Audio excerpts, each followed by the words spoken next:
자, 오늘 말씀은 계속해서 우리가 창세기 말씀을 계속 보고 있는데요.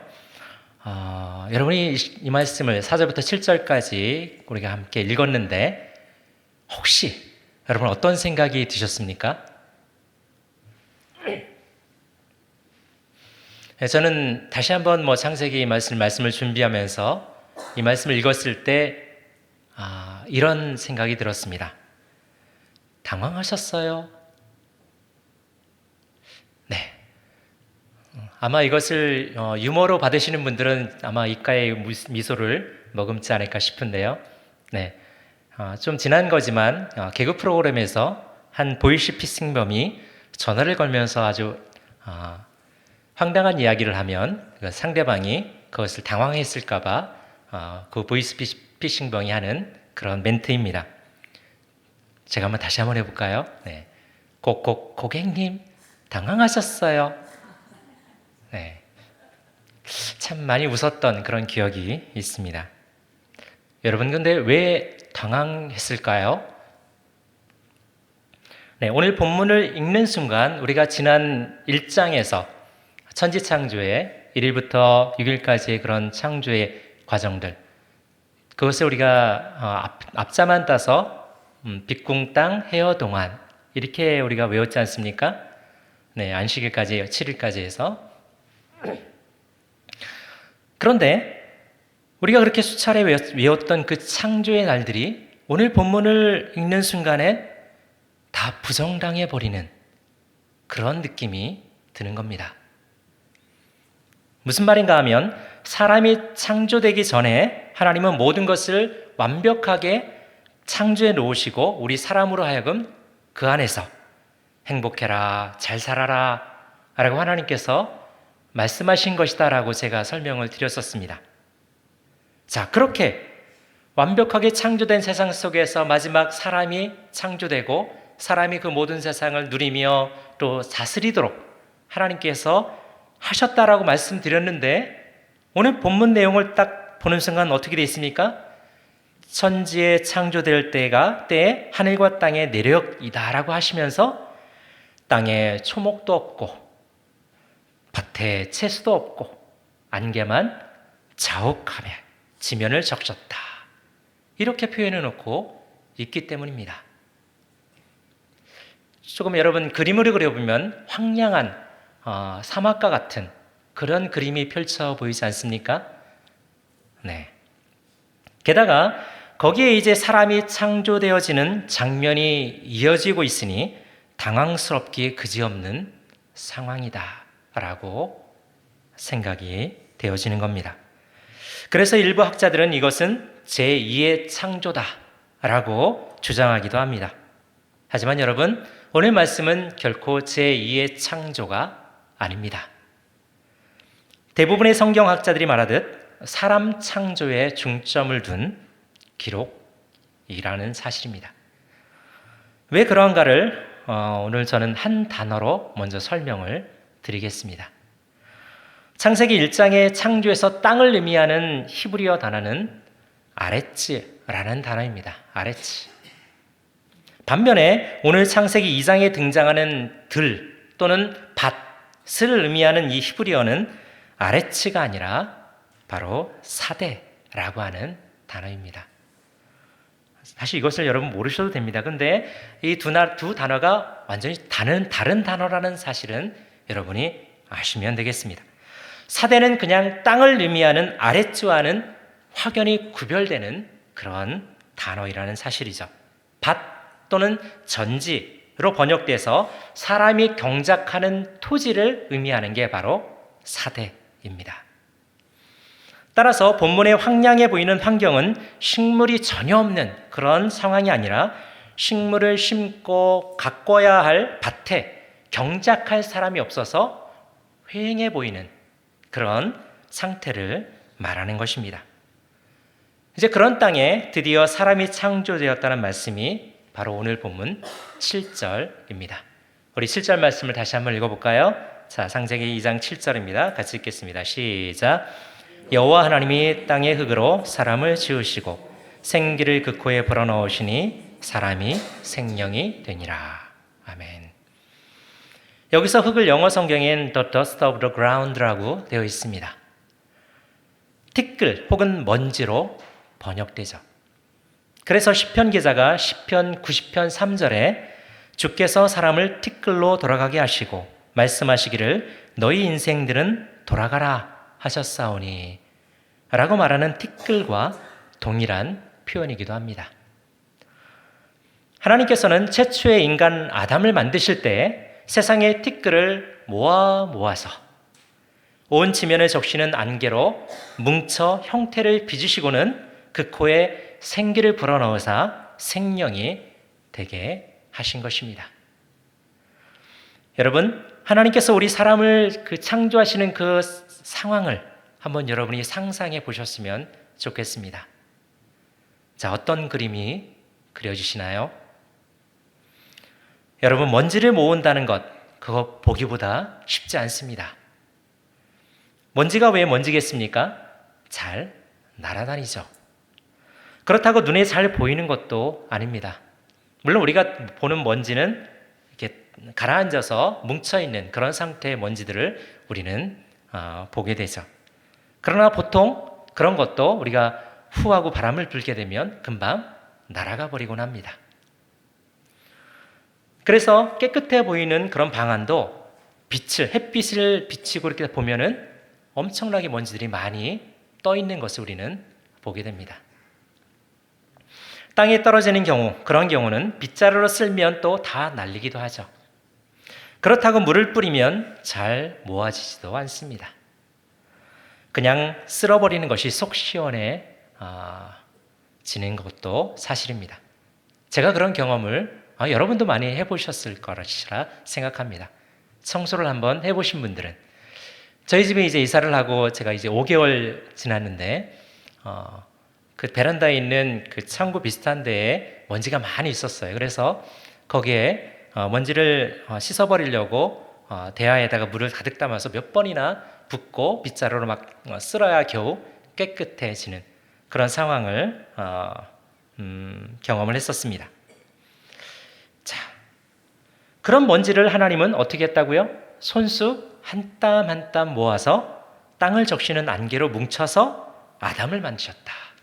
네, 보통 정성이 아니라는 사실을 우리가 알아야 합니다. 하나님이 말 한마디 하시면 금방 하실 텐데 라고 여러분 생각하실 수 있죠. 네, 그렇습니다. 그렇게 생각하시기도 충분합니다. 설마 그렇게 한 땀 한 땀 모으셨을까? 그런 싶은 생각을 할 수 있는데 여러분 7절의 말씀 중에서 우리가 지으시고라는 이 단어가 영어 성경에는 formed라고 되어 있습니다. 그런데 이 formed의 어원은 라틴어 포르마레라는 단어가 그 어원으로 되어 있습니다. 이 포르마레라는 단어에서 파생된 단어가 바로 formed라는 지으시고에 해당하는 단어라는 거죠. 형태를 만들다, 조용하다 또는 건설하다라는 의미입니다. 결코 한마디로 뚝딱 그렇게 만드신 것이 아니라는 말씀입니다. 직접 먼지를 모으시고 진흙을 기고 형태를 만들어 건물을 건설하듯 우리 사람을 그렇게 하나님은 지으신 것입니다. 여러분은 한 나라의 왕의 오신 용포를 걷어붙인 채 땅에 쪼그려 앉아서는 흙을 이겨서 쪼물딱 모양을 내서 사람의 모양을 만들어냈다고 한다면 여러분 믿어주시겠습니까? 그런데 우리 하나님께서 그렇게 하신 것입니다. 일개의 한 나라의 왕이 아니라 만왕의 왕이신 그 하나님께서 직접 우리를 그렇게 빚으셨다는 말씀입니다. 이 얼마나 감개무량한 순간인지 모르지 않겠습니까? 그렇죠, 여러분? 그렇게 만들어진 존재가 바로 저와 여러분들인 것입니다. 그러니 얼마나 우리가 존귀한 존재인가를 우리는 잘 알아야 합니다. 나만이 아니라 우리 모든 사람이 다 그렇게 존귀한 존재라고 우리는 여겨야 합니다. 메모지상주의에 사로잡혀서 사람을 평가하는 오늘날 세상에서는 이것이 참 어렵습니다. 가끔 개성 있는 분들을 향해서 우리가 좋은 말로 포장해서 아, 참 저 사람 개성 있게 생겼다. 이렇게 말하면서 좀 높여주는 것 같지만 그러나 결론은 저 사람 별로 예쁘지 않네. 또는 멋있지 않네. 이런 표현입니다. 그냥 개성 있게 생겼네. 여러분, 그런데 과거에는 좀 우리가 지금 보는 그 미의 관점과는 좀 다르다는 거 여러분 아십니까? 과거의 그림들을 보면, 옛날의 그림들을 보면 좀 더 풍만한 풍채를 가진 분들이 미인이고 또는 멋진 그런 사람으로 인식됐던 시대도 있었다는 것입니다. 무슨 말일까요? 잘생겼다, 못생겼다, 또는 예쁘다, 또는 밉다 라고 하는 이런 기준은 죄로 말미암아서 한없이 고장나버린 우리 죄인들이 만들어 놓은 기준에 불과하다는 것입니다.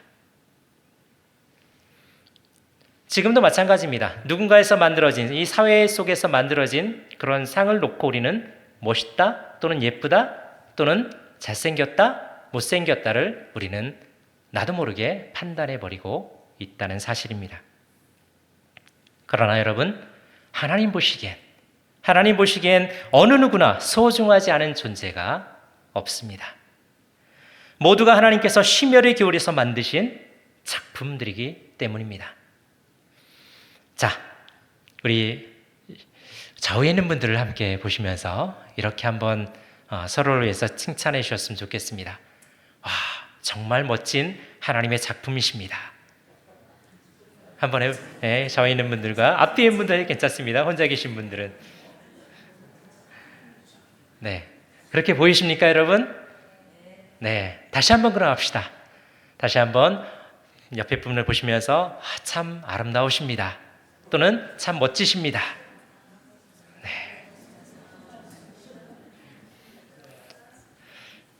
네, 너무 웃으시면은 아닌데 그런 것처럼 이렇게 말씀하신 것 같으니까 너무 웃지 마시고요. 네, 진리입니다, 여러분. 제가 드리는 말씀이 아니라 하나님께서 창조하신 우리들이기 때문에 우리는 우리가 생각하는 미의 기준에 따라서 멋지다, 못생겼다 또는 그렇게 판단하는 것이 아니라 하나님 기준에서 봤을 때 정말 멋있고 정말 훌륭한 하나님의 하나의 작품이 바로 저와 여러분이라는 사실입니다. 그래서 우리는 다 각각 다 달라요. 똑같은 사람이 한 분도 안 계십니다. 그렇습니다.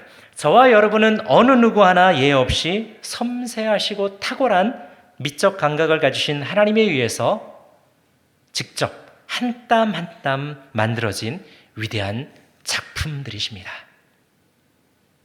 그렇기 때문에 우리 각자는 그러한 자부심을 갖고 살아야 하고 또 다른 분들에 향해서는 저분을 저렇게 하나님께서 멋지게 창조하셨구나 라고 우리는 그분이 조금은 내 눈에는 만족해 보이지 않더라도 멋진 하나님의 작품으로 인정해주고 멋있다고 아름답다고 우리는 이해해줘야 할 것입니다. 자, 그것을 위해서 제가 몇 가지를 여러분에게 좀 설명을 드리려 합니다. 정말 그러한가? 정말 우리가 하나님의 위대한 작품인가?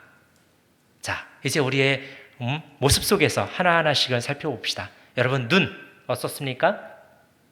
아무리 좋은 카메라도 우리 사람의 눈보다 완벽한 카메라는 없습니다. 지금부터 과학이 발달되면서 끊임없이 몇 많아서 이렇게 우리가 카메라가 이렇게 발전돼 가고 있지 않습니까? 그러나 우리의 사람의 눈만큼 완벽한 카메라는 존재하지 않습니다. 앞으로도 만들어지지 않을 것입니다. 바로 카메라의 원리가 바로 우리 눈의 원리를 본따서 만들어졌기 때문입니다. 그러니까 원본인 우리 눈은 완벽한 것이고 카메라는 그저 그거에 따른 모조품일 뿐입니다. 또 코는 어떨까요? 보기에 우리가 코가 뻥 뚫려 있는 것 같죠? 그래서 우리가 숨을 쉽니다. 근데 또 놀라운 게 있습니까, 여러분? 뭘까요? 코로 숨만 쉽니까? 아니죠. 냄새를 맡습니다. 여러분 놀랐지 않습니까? 무슨 기능이 우리 코에 있길래 우리가 코로 이렇게 냄새를 구분해낼 수 있을까요? 좋은 냄새, 나쁜 냄새, 뭐 이상한 냄새, 참 그런 냄새들을 우리가 잘 구분해냅니다. 참 놀라운 것 같아요. 근데 더 놀라운 거 있지 않습니까? 하나님께서 우리 코로 마음대로 막 아무 이물질이 들어가지 못하도록 보초를 세워놓죠. 뭐가 있습니까? 네, 코털이 있습니다. 참 하나님께서 이렇게 철두철미하게 우리 몸을 만드셨어요. 귀도 한번 봅시다. 여러분, 귀로 무슨 기능을 합니까? 귀는 갖가지 소리를 우리는 듣죠. 그런데 그 소리가 다 달라요. 구분해냅니다. 그게 무슨 소리인지, 사람 소리인지 새소리인지 무슨 짐승 소리인지 우린 다 구분해내요. 그리고 누구의 소리인지도 우리 구분해냅니다. 그죠? 정말 엄청난 기능이에요. 정말 이런 첨단 센서가 우리 몸에 장착되어 있다는 것. 오늘날의 이런 인공지능 AI보다도 더 탁월한 기능들이 우리 몸 안에 있다는 사실입니다. 입도 마찬가지입니다. 우린 입으로 뭘 합니까? 맛있는 것들을, 음식들을 섭취를 하죠. 그런데 또 뭘 합니까? 지금 제가 하고 있는 것처럼 말도 하죠. 그런데 말이 다 다릅니다. 제 목소리가 다르고 우리 담임 목사님 목소리가 다르시죠. 네, 여러분 목소리 다 다릅니다. 정말 한 목소리 한 목소리가 각각 다른, 너무나도 하나님께서 이렇게 각각 제각각 다르게 만드신 놀라운 바로 은혜가 우리의 입이요 또 목소리이기도 합니다. 또 여러분 얼굴에서 우리가 지금 저도 땀이 좀 나는데 땀도 나고 얼굴에서 뭐가 납니까? 기름도 납니다. 아시죠 여러분? 땀도 흐르지만 기름도 나요. 그런데 여러분 이 기름이 손에 나면 어떻게 될까요? 큰일 납니다. 이거 뭐 하나 물건 제대로 만지지도 못하죠. 미끄러지죠. 그런데 손에는 기름이 안 납니다. 손바닥에는 땀만 나죠. 여러분 아셨습니까? 네, 저도 들어서 알았습니다. 네, 여러분도 오늘부터는 이제 다 아셨으리라 생각하고 정말 이렇게 하나님께서 놀랍게 우리를 창조하셨다는 사실을 여러분이 잘 아시고 감사했으면 좋겠습니다. 여러분 혹시 냄새 난다고 발바닥을 구박하진 않으셨나요? 네, 물론 그러신 분은 없겠지만 그러나 참 발바닥은 참 우리에게 있어서 더러운 것들을 뒤집어 쓰면서 온갖 그런 굳은 일을 다 하는 그런 곳이다라고 생각합니다. 냄새나는 것도 괜히 발바닥이 좋아서 냄새를 그렇게 풍기겠습니까? 우리가 거기서 땀도 나고 많이 걸으면서 거기서 땀도 나고 또 이렇게 거기야 여러 가지 있어서 그렇게 냄새도 나고 하는 거겠죠. 그런데 발은 그런 온갖 더러운 것들을 뒤집어 쓰면서도 우리가 가라고 하면 갑니다. 그리고 서라고 하면 서죠. 자기 뜻대로 움직이지 않습니다. 네. 혹시 발이 여러분 너무 힘들다고 불평하는 거 들어보셨습니까? 네. 그런 분들은 잘 묶어서 정신병원에 잘 모셔드려야 될 겁니다. 그렇지 않죠. 없습니다. 발은 그렇게 헌신적인 존재입니다. 그러니 우리는 발에게 감사해야 합니다. 우리는 발 없이 한 발자국도 움직일 수 없음을 우리는 잘 알죠. 여러분 눈썹은 어떻습니까? 눈썹. 우리 눈 위에 이렇게 눈썹이 있죠. 그 눈썹이 없다면 여러분 아마 매우 불편하실 겁니다. 지금 흐르는 땀방울이 이 눈썹에 의해서 멈춰 있지 않으면 제 눈에 계속 들어갈 거예요. 그렇죠? 그리고 속눈썹은 어떻습니까? 여러분 속눈썹이 불편해 보일 때도 있죠. 눈에 자꾸 들어가기도 하고 노안에 오신 분들 같은 경우에 저같이 안경을 벗어도 잘 보일까 말까한 그런 눈썹이 눈에 막 들어가는 경우도 있습니다. 불편하죠. 그런데 그 눈썹이 없다면 우리의 눈은 많은 것들로 인해서 속수무책으로 노출되어 버리고 불편해할 것입니다. 이처럼 하나님께서는 우리의 몸을 정말 신묘막측하게 지으셨다는 사실을 우리는 너무나도 잘 압니다. 안으로 들어가서 5장 6부 다 이야기할 수는 없지만 정말 하나님께서 얼마나 놀랍게 창조하셨는지 모르죠. 어느 것 하나 버릴 것 없습니다. 완벽한 하나님의 손길에 의해서 완벽하게 창조된 존재, 그것이 바로 저와 여러분들인 것입니다. 그러니 웬만하면 손대지 않는 게 좋겠죠. 그렇죠? 하나님께서 주신 우리 원본 그대로 하나님께 감사하면서 살아가는 저와 여러분이 되셨으면 좋겠습니다. 자, 그런데 여러분, 여기서 더 놀라운 사실이 하나 더 있습니다. 오늘 본문 안에서 그것을 이 시간 함께 보고자 합니다. 그것은 우리에게 하나님의 생기가 불어넣어져 생명이 되었다라는 사실입니다. 이것이 얼마나 대단하고 놀라운 사실인가 하는 것은 앞선 말씀들 속에서 제가 언뜻 언급을 해드렸었습니다. 바로 생명이라는 단어를 언급하면서 말씀드렸던 것, 혹시 여러분 기억하시나요? 생명은 히브리어로 네페시하야라고 했습니다. 여러분 기억나시죠? 이는 익히 1장 20절 물들은 생물을 번성하여 라고 할 때 그 생물, 이것이 네페시하야입니다. 또 21절에도 움직이는 모든 생물을 그 종류대로 라고 할 때 이 생물도 네페시하야입니다. 또 24절에 땅은 생물을 그 종류대로 라고 할 때 생물도 동일한 네페시하야라는 히브리어로 동일하게 기록되어져 있습니다. 이처럼 생물이나 생명이나 똑같은 네페시하야인데 왜 다르게 쓰였을까? 네, 그 이유는 짐승들이나 물고기 등은 창조의 순간 생물이 되는 네페시하야입니다. 하지만 우리 사람은 짐승이나 새처럼 똑같이 흙으로 지으신 하나님께서 유일하게 그리고 특별하게 친히 그 코에 생기를 불어넣어 주심으로 생명이 된 네페시하야이기 때문입니다. 얼마나 특별한 존재인지, 저와 여러분이 그렇게 하나님께서 한 땀 한 땀 먼지를 모아서 우리를 만드셨을 뿐만 아니라 우리의 코에 생기를 불어넣으심을 통해서 다른 생물들과는 다르게 아주 특별한 존재로, 아주 유일한 존재로 우리를 그렇게 창조해 주셨다는 사실입니다. 생기는 생명력을 뜻하는 것으로 이처럼 하나님께서 우리들에게 생기를 불어넣어 주사 생명이 되게 하셨다는 것은 우리의 생명의 주관자가 바로 하나님이라는 사실을 말씀해 주고 있습니다. 여러분, 고난의 대명사 하면 우리가 욥을 꼽죠. 그 욥의 유명한 말을 우리 여러분 기억하실 것입니다. 바로 욥은 바로 그 말을 통해서 하나님께서 우리의 생명의 주관자라는 사실을 너무나 잘 알고 있던 사람으로 우리는 이해해 볼 수 있습니다. 우리 욥기 1장 21절 말씀을 함께 읽어보도록 하겠습니다. 욥기 1장 21절입니다. 같이 읽겠습니다. 시작. 가로되 내가 모태에서 적신이 나와 싸운즉 또한 적신이 그리로 돌아가올지라. 주신 자도 여호와시요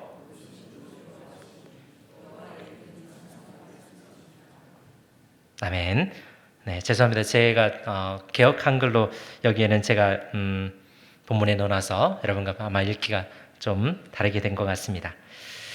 자, 네, 욥은 영분도 모른 채 갑자기 하루아침에 자기네 사랑하는 10명이나 되는 자녀들을 잃었습니다. 그뿐만이 아니죠. 욥은 하루아침에 자신이 갖고 있던 모든 재물들, 정말 큰 부자였던 욥이 갑자기 하루아침에 모든 것을 잃어버린 알거지가 되어버렸습니다. 그런 가운데서도 욥은 주신 자도 취하신 자도 다 여호와시다 라고 고백하고 있습니다. 하나님께서 우리의 주인 되심을 욥은 분명히 알았던 것입니다. 우리의 인생도 마찬가지입니다. 우리의 생명을 주신 분도 하나님이시고 또 우리의 생명을 취하실 분도 하나님이라는 사실, 여러분 믿으십니까? 네, 믿으시기 바랍니다. 그것이 창조주 하나님에 대한 피조물의 경배입니다. 더하여 우리에게 주어진 모든 것들이 하나님의 주신 것이며 우리가 가진 모든 것들이 한순간 사라진다 할지라도 그것이 하나님의 뜻이라는 사실을 우리가 인정하며 하나님께 영광을 돌리는 저와 여러분이 되셔야 할 것입니다. 이것에 동의하십니까? 네. 생기를 불어넣으신 분이 그 생기를 걷어가시는 날 우리 모두는 다 티끌로, 먼지로, 흙으로 돌아갈 것입니다. 여러분, 그렇다고 너무 상심하거나 낙심하지는 마시기 바랍니다. 우리가 그렇게 돌아간다는 것, 그것은 바로 우리가 함께 하나님과 거닐고 또 함께 이야기하고 함께 웃던 바로 그곳으로 다시 돌아가는 것이기 때문입니다. 예수 그리스도를 믿는 그 믿음 안에서 우리는 영원한 천국에서 하나님과 함께 살게 되기 때문이죠. 우리의 영은 날마다 새로워져 하나님과 함께할 그 나라의 백성으로 우리는 하나님과 함께 영원히 왕노릇할 것을 믿으시는 저와 여러분 되시기를 바랍니다. 자, 그렇게 우리는 반드시 기억해야 할 한 가지가 있습니다.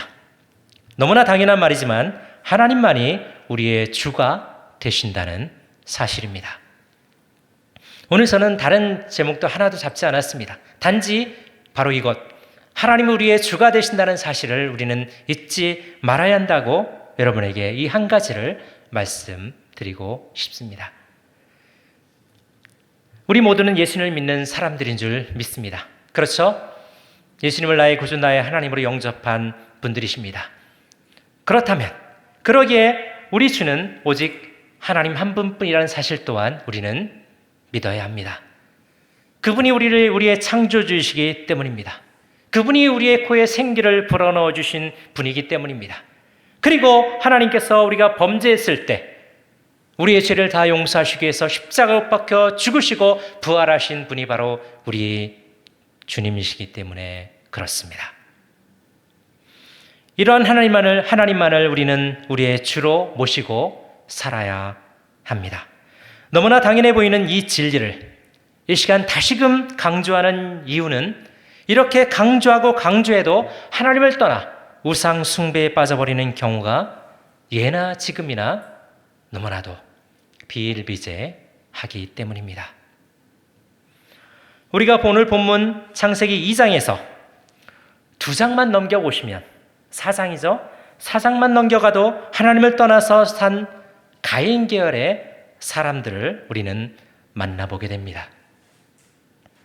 가인 계열, 이렇게 말씀드리니까 여러분 저 말이 무슨 말일까? 라고 생각하시는 분도 있을 것입니다.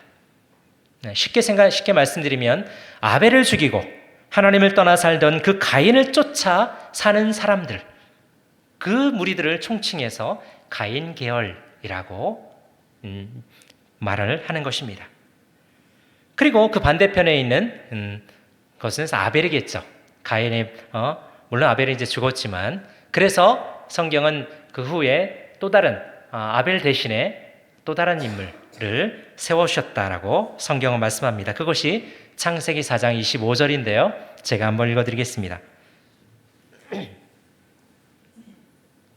개역 성경으로 제가 읽어드리겠습니다. 아담이 다시 아내와 동침함에 그가 아들을 낳아 그 이름을 셋이라 하였으니 이는 하나님이 내게 가인의 죽인 아벨 대신에 다른 씨를 주셨다 함이며. 네. 아벨 대신에 다른 씨를 주신 것입니다. 그래서 우리는 하나님을 쫓아 사는 셋 계열의 사람들과 그리고 그 반대로 하나님을 떠나 사는 가인 계열의 사람들로 나눠진 역사를 우리는 성경 속에서 만나보게 되는 것입니다. 하나님의 선택받은 사람들, 그들은 셋 계열의 사람들이었고 하나님의 선택을 받지 못한 사람들, 그들을 가인 계열의 사람들이다 라고 할 수 있는 것이죠. 이는 곧 우리들도 죄된 속성을 따라서 쉽게 하나님을 떠나 우상을 섬기는데 빠를 수 있음을 경고하는 것이기도 합니다. 바로 2장밖에 안 되는, 물론 한 장을 지나도 400년, 몇백 년이 지나가기도 하지만, 그러나 바로 가인과 아벨, 바로 그 순간부터 가인 계열과 또 아벨 계열, 셋 계열로 나눠지지 않습니까? 바로 그것처럼 몇 세대 지나지 않았는데도 불구하고 하나님을 떠나서, 창조주 하나님을 떠나 사는 그런 우리의 인류의 모습을 보았을 때 바로 우리들도 쉽게 그렇게 빠져들 수 있다는 사실을 잊지 말아야 하는 것입니다. 그러니 온갖 우상들의 난무하는 이 세상 속에서 오직 하나님만이 우리의 주가 되심을 강조하고 또 강조하는 것은 결코 지나치지 않는 것이죠. 이는 이스라엘의 역사를 조금만 우리가 살펴보아도 충분히 이해해 볼 수 있습니다. 이스라엘을 그들은 뭐라고 부릅니까? 하나님의 택한 백성이다 라고 그들은 생각합니다. 선민이라고 부르죠. 아브라함부터 시작하여 애굽에서 큰 민족을 이룬 후 하나님의 약속대로 젖과 꿀이 흐르는 땅, 그 가나안 땅을 그들은 차지했습니다. 그런데 가나안 땅의 모든 이들을 멸하라 하신 그 하나님의 말씀에 불순종한 결과 이스라엘 백성들은 그 원주민과 섞여서 우상 숭배에 빠져버렸습니다. 하나님만을 섬겨야 될 그 이스라엘 백성들이 하나님만이 아닌 바알과 아세라도 섬기는 여로보암 같은 혼합주의에 빠져버리고 심지어는 바알만 섬기는 그런 아합왕을 쫓아서 살아가는 그런 민족들로 변질되고 말았던 것입니다. 그러니 그들의 마침은 멸망으로 끝날 수밖에 없었습니다. 그래서 북이스라엘은 BC 722년에 아수르에게 멸망을 당하고 그리고 남유다도 130년 후에 바벨론에게 멸망을 당하고 마는 그런 역사를 우리에게 알려주고 있죠. 이렇듯 우리 사람들은 창조주 되시는 하나님을 주로 섬기기보다 죄된 습성 그대로 우상 숭배에 빠져 버리는 그런 역사를 너무나도 많이 보여주고 있습니다. 그렇다면 오늘날 우리는 다를까요? 과거가 그랬다면 오늘날 우리들도 그렇게 다르지는 않다는 사실을 우리는 인정해야 합니다. 하나님의 택한 백성 선민임을 여전히 자부하는 이스라엘이라는 이 나라 어땠습니까? 2000여 년 전 구세주 예수 그리스도를 십자가에 못 박아 죽였습니다. 그리고 지금도 다윗과 솔로몬 시대를 그리워하면서 그들의 왕국만을 그리워하면서 시오니즘에 빠져 끊임없이 중동을 화약고로 만들고 있는 그런 오늘날의 모습, 그것이 바로 하나님의 택한 백성이라고 하는 이스라엘의 현 주소입니다. 때문에 우리는 하나님만이 우리의 주가 되심을 늘 되새기고 또 되새겨야 합니다. 성경을 읽으며 하나님을 떠나 금송아지를 섬기고 우상들을 섬기는 이스라엘 백성들을 바라보면서 저도 그랬지만 아니 도대체 이 사람들은 왜 이럴까? 분명 하나님이 홍해를 가르는 것도 보여줬고 만나를 먹이고 또 반석에서 물을 내고 그게 한두 명입니까? 200만 명이 넘는 사람들을 그렇게 먹이고 매일매일 만나 매출하기로 그들을 먹였던 그 하나님의 놀라운 섭리를 매일매일 경험하면서도 어떻게 금송아지를 만들어 그것을 하나님이라고 하는가? 저도 한때 이해가 가지 않았습니다. 내가 만약 그런 경험을 했다면 절대 그러지 않을 텐데 혹시 여러분도 그런 생각하지 않으셨습니까? 성경을 읽으시면서. 그런데 이스라엘 백성들은 그랬던 모습을 우리는 성경 속에서 본다는 것이죠. 우리는 그래서 그들을 그렇게 비판하기 쉽습니다. 이해하지 못합니다. 그들의 모습이 곧 우리 모습이라는 사실을 우리는 까맣게 잊어버리는 것입니다. 우리도 그럴 수 있다는 사실, 우리도 그런 기적을, 그런 하나님의 놀라운 섭리를 바라보면서도 여전히 우리도 나만 아는 그런 삶, 하나님을 잊어버리는 삶을 우리는 살고 있지는 않은가? 우린 늘 돌아보아야 할 것입니다. 그래서 바울은 고린도 교회에 편지하여 말하길 이렇게 말을 했습니다. 우리 고린도전서 10장 11절 말씀 함께 읽어보겠습니다. 개역성경 되어 있습니다. 같이 읽겠습니다. 시작. 저에게 당한 이런 일이 거울이 되고 또한 말세를 만난 우리의 경계로 기록하였느니라. 아멘. 네. 성경의 모든 말씀은 하나님께서 우리로 하여금 그것을 거울로 삼아 온전히 하나님을 주로 섬기도록 그렇게 하신 것입니다. 이제 말씀을 마무리하도록 하겠습니다. 하나님께서 우리를 지으셨습니다. 흙이요 먼지요 티끌이었던 우리에게 생기를 불어넣어서 생명이 되게 해 주셨습니다. 이 은혜를 잊어버리는 죄를 범하지 말아야겠습니다. 하나님께서 한 땀 한 땀 그렇게 정성스럽게 빚으신 우리라는 그 사실을 우리는 잊지 말고 나의 존귀함을 늘 감사하면서, 그리고 내 옆에 있는 형제 자매를 정말 하나님의 신묘막측하게 해주신 아름다운 창조물이라는 사실을, 아름다운 작품이라는 사실을 늘 기억하면서 함께 믿음 안에서 성장해가는 우리 모습이 될 수 있도록 우리가 함께 힘써 나가야 할 것입니다. 그러기 위해서 우리는 오직 주님만을, 오직 하나님만을 섬기고 하나님만을 따르기를 다짐하는 저와 여러분이 되셔야 하겠습니다.